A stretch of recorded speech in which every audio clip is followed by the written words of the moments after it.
Sparsh Group of Hospitals launches new 300-bed quaternary care hospital at Hannur Road. The new unit of Sparsh Hospitals inaugurated by Shri Dinesh Gundu Rao, Minister of Health and Family Welfare, Government of Karnataka, Bangalore 18th May 2025. Sparsh Group of Hospitals inaugurated its new 300-bed, state-of-the-art quaternary care facility at Hannur Road, furthering its commitment to delivering patient-centric, high-quality, ethical, and accessible health care. ವ್ಯವಸ್ಥೆ ನಿರ್ಮಾಣ ಮಾಡಿದ್ದಾರೆ ಮತ್ತು ಈ ಭಾಗದ ಜನರಿಗೆ ಮತ್ತು ಬೆಂಗಳೂರು ನಗರದ ಜನರಿಗೆ ಒಂದು ಒಳ್ಳೆಯ ತಜ್ಞ ಸೇವೆ ನೀಡತಕ್ಕಂಥ ಆಸ್ಪತ್ರೆ ನಿರ್ಮಾಣ ಆಗಿದೆ. ಅದರಿಂದ ಪ್ರಥಮವಾಗಿ ನಾನು ಡಾಕ್ಟರ್ ಶರಣ್ ಪಾಟೀಲ್ ಮತ್ತು ಅವರೆಲ್ಲ ಟೀಮ್ ಸ್ಪರ್ಶ್ಗೆ ನನ್ನ ಹೃತ್ಪೂರ್ವಕವಾದಂತಹ ಅಭಿನಂದನೆಗಳನ್ನು ಸಲ್ಲಿಸ್ತಾ ಇದ್ದಾರೆ. ಅವ್ರು ಹೇಳಿದ್ರು 19 ವರ್ಷಗಳಲ್ಲಿ ಅವರು ಈ 9ನೇ ಆಸ್ಪತ್ರೆ ಕೂಡ ಸರ್ಜಾಪುರದಲ್ಲಿ ಉದ್ಘಾಟನೆ ಆಗ್ತಾ ಇದೆ. ಬಹಳ ದೊಡ್ಡ ಸಾಧನೆ ಇದೆ. ಇದು ಸುಲಭ ಸಾಧನೆ ಅಂತೂ ಅಲ್ಲ. ಯಾಕೆಂತ ಹೇಳಿದ್ರೆ ಅನೇಕ ಜನರಿಗೆ ಅನೇಕ ಅವಕಾಶಗಳು ಸಿಗ್ತದೆ.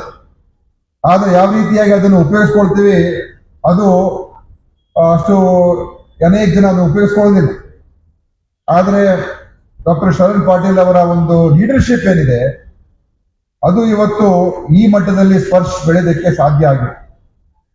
ಅವ್ರು ಕೇವಲ ಒಂದು ಡಾಕ್ಟರ್ ಆಗಿ ಅಂತ ಅಲ್ಲ, ಆಸ್ಪತ್ರೆ ನಿರ್ಮಾಣ ಮಾಡಬೇಕಾದ್ರೆ 108 ಕೆಲಸ ಇರ್ತದೆ.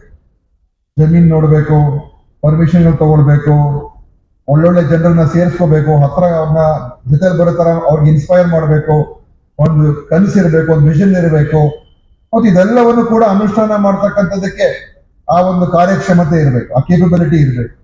ಅಂದ್ರೆ ಒಂದು ಲೀಡರ್ಶಿಪ್ ಕ್ವಾಲಿಟೀಸ್ ಬೇಕು. ಆ leadership qualities doctor Sharan Patil ಇದೆ, ಅದು ತೋರಿಸ್ಕೊಟ್ಟಿದ್ದಾರೆ. ಇದು ಒಂದು ಅತ್ಯಂತ ಹೆಮ್ಮೆಯ ಕೆಲಸವನ್ನು ಅವ್ರು ಮಾಡಿದ್ದಾರೆ ಅಂತ ಹೇಳೋದಕ್ಕೆ ಬಯಸ್ತಾ ಇದ್ದೀನಿ. ಅದ್ರ ಜೊತೆಯಲ್ಲಿ ಅದೊಂಥರ ಅವ್ರು ಹೇಳುವಂತ ನಾನು ಜೊತೆ ಚರ್ಚೆ ಮಾಡಬೇಕಾದ್ರೆ ಅನೇಕ ಸಂದರ್ಭಗಳು ಭೇಟಿಯಾಗಿದ್ದೀನಿ. ಅವ್ರಿಗೊಂದು ಕಮಿಟ್ಮೆಂಟ್ ಇದೆ, ಏನಾದ್ರೂ ನಾವು ಒಳ್ಳೇದು ಮಾಡಬೇಕು, ಒಂದು ಸಾಧಿಸಬೇಕು, ಅದು ಕೇವಲ ಒಂದು ಲಾಭ ಮಾಡಬೇಕು, ಪ್ರಾಫಿಟ್ ಮಾಡಬೇಕು ಅಂತ ಒಂದೇ ಉದ್ದೇಶ ಇಲ್ಲಿ ಇಟ್ಕೊಂಡಿಲ್ಲ. ಇವತ್ತು ಅವ್ರು ನಾವೇನು ನೋಡ್ತಾ ಇದೀವಿ ಇವತ್ತು ಆಸ್ಪತ್ರೆ ಅಥವಾ ವೈದ್ಯಕೀಯ ಕ್ಷೇತ್ರ ಇದು ಒಂಥರ ಬಿಸ್ನೆಸ್ ಕೂಡ ಆಗೋಗಿದೆ. ಈ ಕಾರ್ಪೊರೇಟ್ಸ್ ಎಲ್ಲ ಬಂದು ಅದರಲ್ಲಿ ಒಂದು ರೀತಿ ಕಾರ್ಪೊರೇಟೈಸ್ ಆಗಿರ್ತಕ್ಕಂಥ ವ್ಯವಸ್ಥೆ ನಿರ್ಮಾಣ ಆಗೋಗಿದೆ. ಅನೇಕ ದೊಡ್ಡ ದೊಡ್ಡ ಆಸ್ಪತ್ರೆಗಳು ಇವತ್ತು ವಿದೇಶದ ಬಂಡವಾಳ ಹೂಡಿಕೆದಾರ ಬಂದು ಇನ್ವೆಸ್ಟ್ ಮಾಡಿ ಈಗ ಆಸ್ಪತ್ರೆಗಳೆಲ್ಲ ಅವ್ರದ್ದಾಗೋಗಿದೆ. ನಾನು ಹೆಸರುಗಳು ಹೇಳಕ್ ಹೋಗೋದಿಲ್ಲ. ಅದೇ ಆ ಮ್ಯಾನೇಜ್ಮೆಂಟ್ ಇವತ್ತು got under the control of foreign investors. ದೊಡ್ಡ ದೊಡ್ಡ ಆಸ್ಪತ್ರೆಗಳು, ಆ ಚೈನ್ಗಳು ಏನಾಗ್ತದೆ ಅಂತ ಆಸ್ಪತ್ರೆಗಳು ಆತರ ಆದಾಗ ಹೋಲ್ ಆ ಒಂದು ಧ್ಯೇಯವಾಕ್ಯ ಅಂತ ಏನ್ ಹೇಳ್ತಾ ಇದ್ರು ನಮ್ಮ ಜಸ್ಟಿಸ್ ಶಿವರಾಜ್ ಪಾಟೀಲ್, ಅವರ ಧ್ಯೇಯವಾಕ್ಯನೇ ಬೇರೆ ಆಗಿ ಹೋಗ್ತದೆ.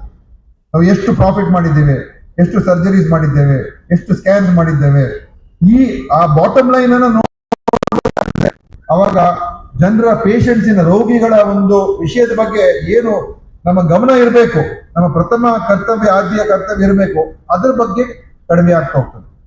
ಅಟ್ಮಾಸ್ಫಿಯರ್ ಚೇಂಜ್ ಆಗ್ತದೆ. ನಾನು ಡಾಕ್ಟರ್ ಶರಣ್ ಪಾಟೀಲ್ ನಾವೆಲ್ಲ ಮಾತಾಡ್ತಾ ಇರ್ಬೇಕಂದ್ರೆ ನಾವು ಅದೇ ಹೇಳ್ತಾ ಇದ್ವಿ. It is not how we do it, it's not just how we do it, it's way we do it. ನಾವು ಯಾವ ರೀತಿ ಮಾಡ್ತೀವಿ ಅದು ಮುಖ್ಯ. ಸೊ ಜನರಿಗೆ ಅಥವಾ ಅಲ್ಲಿ ಆಸ್ಪತ್ರೆಯಲ್ಲಿ ಕೆಲಸ ಮಾಡೋರ್ಗೂ ಕೂಡ, ಒಬ್ಬ ಡಾಕ್ಟರ್ ಇವತ್ತು ಸ್ಪರ್ಶ ಆಸ್ಪತ್ರೆಗೆ ಸೇರ್ಕೊಂಡಾಗ ಯಾಕೆ ಎಷ್ಟು ಟ್ಯಾಲೆಂಟ್ ಅವ್ರು ಅಟ್ರಾಕ್ಟ್ ಮಾಡಕ್ ಸಾಧ್ಯ ಆಯ್ತು ಅಂತ ಹೇಳಿದ್ರೆ ಈ ಆಸ್ಪತ್ರೆಯಲ್ಲಿ ಇರುವಂತಹ ಒಂದು ವಾತಾವರಣ ಏನಿದೆ ಅದು ಇವತ್ತು ಡಾಕ್ಟರ್ಗಳನ್ನ ಇಲ್ಲಿಗೆ ಬರೋದಕ್ಕೆ ಅಟ್ರಾಕ್ಟ್ ಆಗ್ತಾ ಇದ್ದಾರೆ. ಯಾಕಂದ್ರೆ ಇಲ್ಲಿ ಒಂಥರ ಆ ಒಂದು ಫ್ಯಾಮಿಲಿ ಅಟ್ಮಾಸ್ಫಿಯರ್ ಮತ್ತು ಒಂದು ಒಳ್ಳೆ ಗುಡ್ ಇಂಟೆನ್ಷನ್ಸ್, ಒಂದು ಆ ಒಂದು ಏನು ಸ್ನೇಹಮಯವಾದ ಮತ್ತು ಸೇವಾ ಮನೋಭಾವ ಅದು ಇಟ್ಕೊಂಡು ವಾತಾವರಣ ನಿರ್ಮಾಣ ಮಾಡತಕ್ಕಂಥ ಪ್ರಯತ್ನ ಸುಲಭ ಅಲ್ಲ. ಯಾಕಂದ್ರೆ ಇನ್ವೆಸ್ಟ್ಮೆಂಟ್ಸ್ ಜಾಸ್ತಿ ಇರ್ತದೆ, ಲಾಭನೂ ಮಾಡಬೇಕು ಅಲ್ಲ. ಆದ್ರೆ ಅಂತಿಮವಾಗಿ ಇದು ಒಂದು ಸೇವಾ ಕ್ಷೇತ್ರ.